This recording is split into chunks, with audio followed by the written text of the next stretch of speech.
A mysterious case of 3 missing persons. 16-year-old Kiely Rodni still missing after she disappeared more than 2 weeks ago.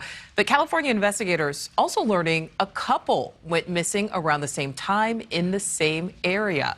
As NewsNation's Alex Capriello reports, authorities now wondering if the cases are connected or if it's just a coincidence.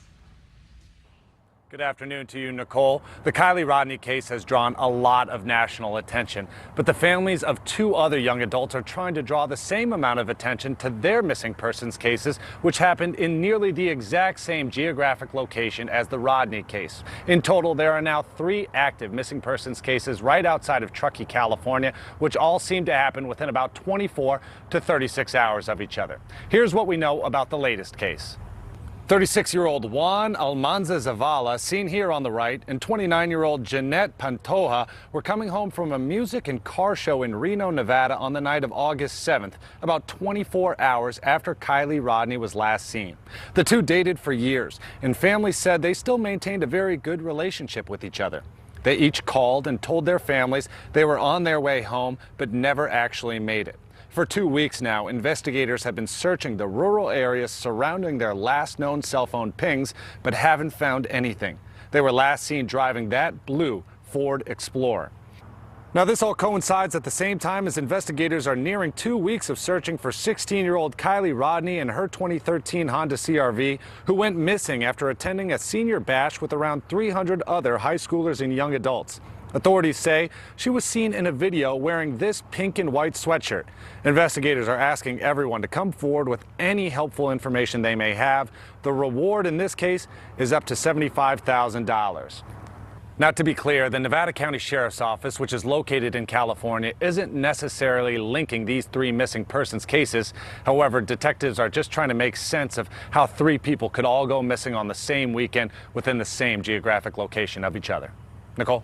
All right, Alex, thank you for that. And joining us now to dig a bit deeper, former FBI agent Jennifer Coffindaffer. Jennifer, we appreciate your time hearing about these disappearances all happening, within the same weekend. How rare is it for 2 crimes or 2 disappearances? It may not be a crime, but, these similar details to occur so close to one another in a fairly rural area?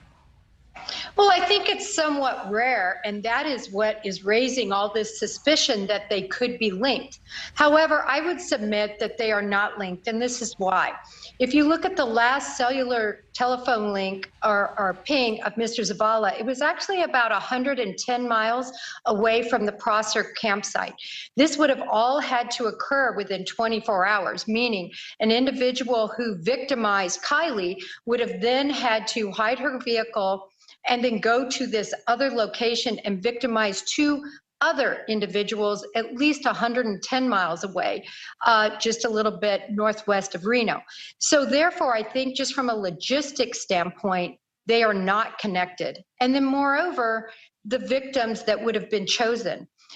Typically, as an example, the Naomi Orion case, someone who victimizes a young woman such as Kiely would not necessarily drive 110 miles and then victimize a man and a woman at that other location.